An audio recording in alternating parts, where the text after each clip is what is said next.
আসসালামু আলাইকুম, welcome to learn with Ferdousi. আজকে আমরা লেকচার 5-এ শিখব methods of determining annual value of house property. The Income Tax Act of Bangladesh 2023 provides rules for determining the annual value of house property.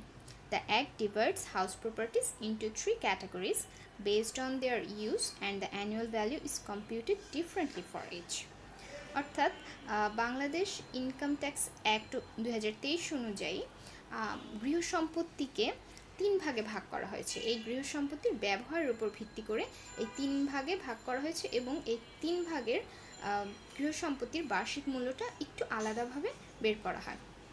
তবে বলে রাখা ভালো, এই প্রতি ক্ষেত্রেই আমাদের যে বার্ষিক মূল্য আমরা আগের ভিডিওতে জেনেছি অ্যানুয়াল ভ্যালু কীভাবে বের করতে হয়, তিনটি ক্ষেত্রে কিন্তু একই।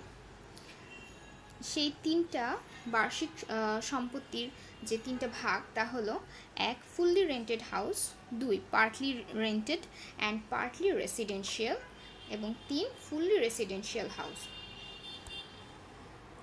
প্রথমেই জানবো annual value of fully rented house. একটি গৃহ সম্পত্তি যখন পুরোপুরিভাবে ভাড়া দেওয়া হয় তখন তার বার্ষিক মূল্য কীভাবে বের করব।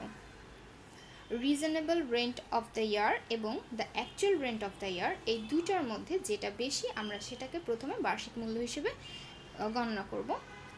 তারপর যে জিনিসটা আমাদের খেয়াল করতে হবে তা হলো point to be noted that house related expenses such as municipal tax, repair and maintenance etc. borne by the tenant should be added to the rent while determining the actual rent. On the other hand, personal expenses of the tenant, if borne by the owner, for example, gas bill, it should be deducted from the rental price. অর্থাৎ প্রকৃত ভাড়া নির্ণয়ের সময় ভাড়াটিয়া কর্তৃক বহনকৃত বাড়ির যে খরচ, যেমন পৌরকর, মেরামত, রক্ষণাবেক্ষণ ইত্যাদি, সেগুলো ভাড়ার সাথে যোগ করতে হবে। আবার অন্যদিকে ভাড়াটিয়ার ব্যক্তিগত খরচ, যেরকম এই যে বিদ্যুৎ বিল, গ্যাস বিল ইত্যাদি, এগুলো যখন মালিক বহন করে তখন ভাড়া মূল্যের থেকে তা বিয়োগ করতে হবে। এখানে খেয়াল করার বিষয় যে বাড়ির অন্যান্য খরচগুলো সেগুলো কি ভাড়াটিয়া বহন করছে নাকি মালিক বহন করলে তা আমরা বিয়োগ করব এবং ভাড়াটিয়া বহন করলে তা আমরা যোগ করব ভাড়ার সাথে। এরপর আসি partly rented and partly residential house, অর্থাৎ আংশিক ভাড়া দেয়া এবং আংশিক আবাসিক গৃহের ক্ষেত্রে আমরা বার্ষিক মূল্য কিভাবে নির্ণয় করব। প্রথমে সাধারণ নিয়মে বার্ষিক মূল্য আমরা নির্ধারণ করব যে অংশটুকু আমরা ভাড়া দিয়েছি সেই অংশের জন্য। তবে যে অংশ আমরা ভাড়া দেইনি অর্থাৎ আবাসিক, সেই অংশের ক্ষেত্রে একটু ব্যতিক্রম। Annual value of partial residential house. The Finance Act 1993 abolished the assessment of income for residential houses. Hence, there is no need to assess the annual value of the residential house. অর্থাৎ 1993 সালের অর্থ আইনে আবাসিক গৃহের আইন নিরূপণ বাতিল করা হয়েছে। সেজন্য আবাসিক গৃহের বার্ষিক মূল্য নিরূপণের কোনো প্রয়োজন নেই। তাই আমরা যখন গৃহ সম্পত্তির আংশিক ভাড়া দেওয়া থাকবে এবং আংশিক ব্যবহার করা হয় মালিক দ্বারা, তখন আমরা যে অংশটুকু ভাড়া দেওয়া হয় কেবল সেই অংশেরই ভাড়া মূল্য বের করব, আর আবাসিক অংশের কোনো ভাড়া মূল্য নির্ণয় করতে হবে না।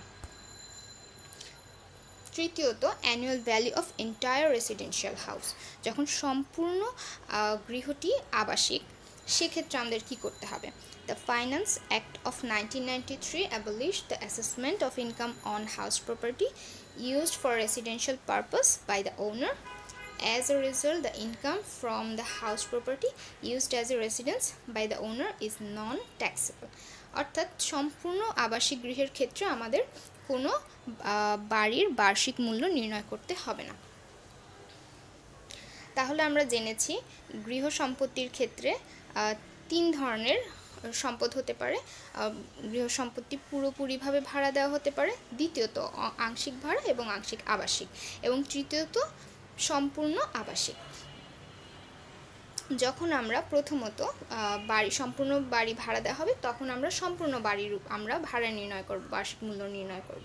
কিন্তু যখন দ্বিতীয় নাম্বারে আংশিক ভাড়া এবং আংশিক আবাসিক থাকবে তখন আমরা যে অংশটুকু আবাসিক সে অংশের কোনো ভাড়া নির্ণয় করা হয় না।